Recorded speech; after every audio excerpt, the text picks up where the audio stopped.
Don't try to change the people. मैंने बोला कि जो बदलाव मैं लोगों में चाहता हूं, अगर मैं वो खुद में नहीं लेके आ सकता तो मैं लोगों में नहीं देख पाऊंगा। इसके ऊपर मेरे को एक कहानी याद आ रही है कि एक बार क्या होता है, एक व्यक्ति ना एक बाबा जी के पास जाता है जी और कहता है बाबा जी मुझे अमीर बनना है जी उसके लिए क्या करना पड़ेगा। तो बाबा जी ने जी। बोला बेटा आज से तू कोई भी हम्म, हरे रंग की ही चीज देखेगा, अगर इसके अलावा तूने कुछ देखा तो तू जिंदगी में कभी अमीर नहीं बन पाएगा। जिस जी। स्तर पर आज तू है उससे भी नीचे आ जाएगा। जी तो बोला ठीक है बाबा जी। अब वो घर पे आया और अपनी पत्नी से कहा कि जो भी कपड़े तूने पहने इनको चेंज कर और सिर्फ हरे ड्रेस पहन। जी पेंटर को बुलाया, घर में सारा कलर हरा कर दिया, बर्तनों को भी हरा कलर कर दिया जी और नौकरों को बोल दिया जब तुम रोटी बनाओ तो उस पर हरा कलर कर देना।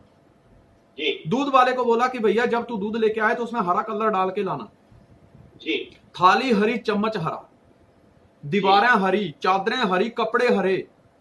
जी अब उसको टेंशन होगी कि भैया घर में तो सब कुछ हरा हरा हो गया, लेकिन घर के बाहर निकलूंगा तो फिर मैं तो कुछ दूसरा देखूंगा, तो ये कैसे चलेगा। हाँ, अब वो थोड़ा ना बीमार रहने लगा, बड़ा परेशान हो गया कि यार मैं तो घर में कैद हो गया। और जो बाबा जी ने बताया था कि तू जब से हरा हरा देखने शुरू करेगा तो तेरे को मतलब वो फील होगा कि तू अमीर बनते जा रहा है, और वैसा हुआ भी उसके साथ। जी उसकी थोड़ी परिस्थिति जो थी वो बदलने लगी, जी सुधरने लगी। जी अब क्या हुआ कि परिस्थिति तो सुधर गई, लेकिन जी। परेशानी इस बात की कि घर में लॉकडाउन की तरह वो कैद हो गया। जी क्या वो कैसे करे। तो बड़े दिनों के बाद बाहर से बाबा जी आए और बोला कि चलो अपने शिष्य को देख के आता हूं। जी आया तो बाबा जी को पहले से ही बोल दिया बाहर से ही कि बाबा जी को हरे कपड़े दे दिए जाएं तभी बाबा जी अंदर आए। बाबा जी आए हाँ, तो देखा यार बाहर गेट हरा, बाहर कलर हरा, अंदर हर चीज हरी हरी है। उसके लिए खाना लाया गया वो भी हरा। तो बड़ा परेशान, बोले बाबा जी आपने जो बोला था वो तो सब कर रहा हूँ और आपकी बात सत्य है कि जब से मैं हरा हरा कर दिया हूँ सब कुछ तब से मैं अमीर भी बन रहा हूँ, मेरे पास पैसे भी आ रहे हैं, लेकिन मैं फंस गया हूँ घर पे। अभी मैं बाहर कैसे जाऊं, क्योंकि बाहर तो कोई कहीं सफेद देखने को मिलेगा, कहीं नीला कहीं पीला, तो बाहर क्या होगा। बाबा जी ने बोला बे पागल, तुझे सब चीज को हरा हरा करने के लिए नहीं बोला था, देखने के लिए बोला था। तो तू हरा चश्मा पहन लेता तो भी देख सकता था। जी जी जी। पर उसने सारे एफर्ट कहां लगाए, हरा करने में। लोगों को बदलने की कोशिश ना करें, लोगों को हरा हरा करने की कोशिश बिल्कुल ना करें। जी अपना नजरिया बदल लें कि मैं इस सिस्टम में कामयाब हो सकता हूं, और दोस्त एक दिन आपको देख के भी कोई ना कोई अवश्य कामयाब हो जाएगा। जी जी। इसलिए लोगों को बदलने की कोशिश ना करें, पहले वो बदलाव खुद में लेके आए। जी आगे ये बहुत अच्छी बात बता रहा हूं कि इस सिस्टम में जब आप काम करोगे, ये मेरी अपलाइन ने मुझे बताया था कि संजय धीमान आज मैं तेरा अपलाइन बना हूं जी by the grace of God की मैं तेरी अपलाइन में हूं और तू मेरा जूनियर है। जी लेकिन जब दो बर्तन आपस में रहते हैं तो टकराते हैं। जी जब दो लोग आप एकदम करीब होते हैं तो उनके अंदर ये नजरिया पैदा हो जाता है कि इसमें क्या कमी है। खूबियां देखना बंद कर देता है इंसान और उसमें कमियां ढूंढना स्टार्ट कर देता है। जी। तो उन्होंने एक बड़ी अच्छी बात बताई कि जिंदगी में तरक्की करनी है, अगर आगे बढ़ना है तो बिना वजन के तू आगे बढ़ सकता है। अगर वजन लेके चलेगा, वजन ही ढोता रहेगा तो तू जिंदगी में कामयाब नहीं हो सकता। आज मैं तेरे साथ काम करवा रहा हूं, हो सकता है कल को तुझे मेरे अंदर बहुत सारी कमियां नजर आए।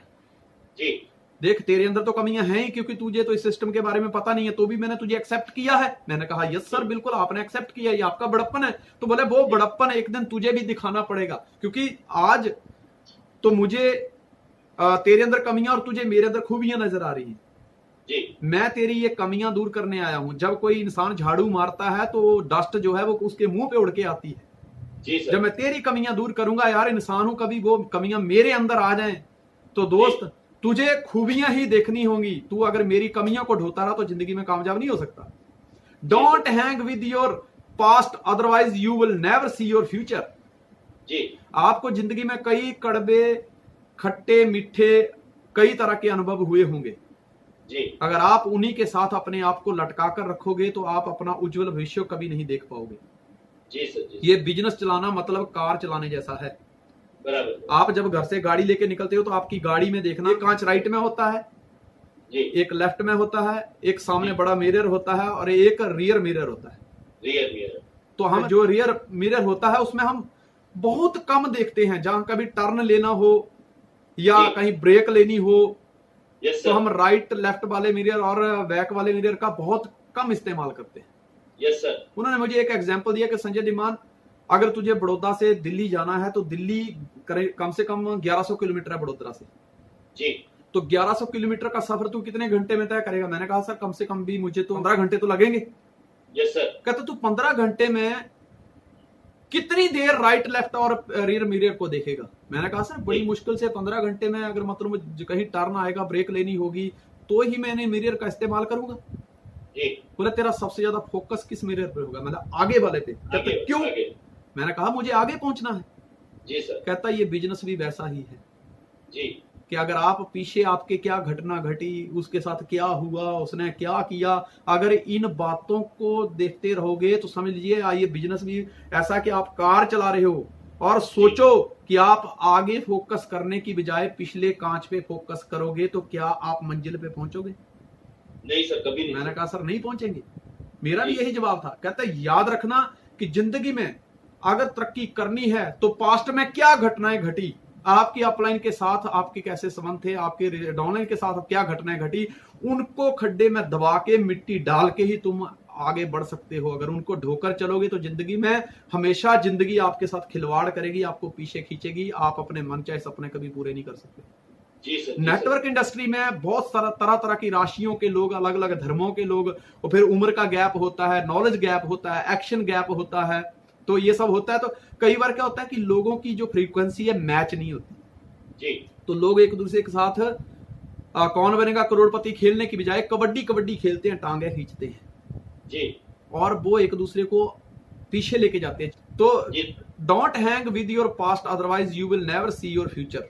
अपने पास्ट के साथ मत चिपके रहो अगर जिंदगी में आगे बढ़ना है। जो सांप होता है ना, वो भी साल में एक बार अपना कैचुली, अपना चमड़ी को छोड़कर उसको उतार कर आगे निकल जाता है, आगे निकल जाता है। ठीक है। अपनी भी देखना हाथों की, कई बार अभी सर्दियां आई, गर्मियों में उस चमड़ी निकलती रहती है, पुरानी चमड़ी निकलती है ना, डेड स्किन निकल जाता है। हाँ वो निकलती है। तो इसी तरह से अपने को, जिस तरह वो चमड़ी है तो हमारी, हमें अपने शरीर से कितना प्रेम है, लेकिन जब वो निकलती है तो हम उसको निकाल निकाल निकाल कर नई स्किन को अप्रिशिएट कर रहे होते हैं। Yes sir. लोग की पुरानी के लिए रो नहीं रहे होते। जी जी। इसी तरह से कि ये जो पुरानी घटनाएं हैं उनसे हमें ऊपर उठना पड़ेगा, तभी हम आगे जाएंगे। एक कहानी के जरिए बताता हूं। एक बार क्या होता है कि एक गुरु और शिष्य, उनके धर्म में ये होता है कि भाई किसी औरत को टच नहीं करना जी। तो वो गुरु और शिष्य जा रहे थे तो क्या देखते हैं कि नदी के किनारे एक बेचारी अबला एक महिला खड़ी है, उसका बच्चा बीमार है और नदी में पानी इतना ज्यादा है, कोई सहारा नहीं मिल रहा।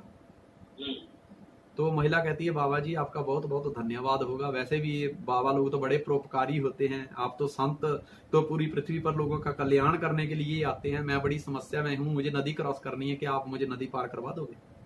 जी। तो जो शिष्य था ना अपने गुरु की तरफ ऐसे टेढ़ी आंखें कर करके देखने लगा आप देखते हैं लोगों को तो बड़े प्रवचन देता है कि औरत को टच नहीं करने का, औरत को टच नहीं करने का। अब देखिए क्या था, अब खुरापाती दिमाग लग गया काम करने जी।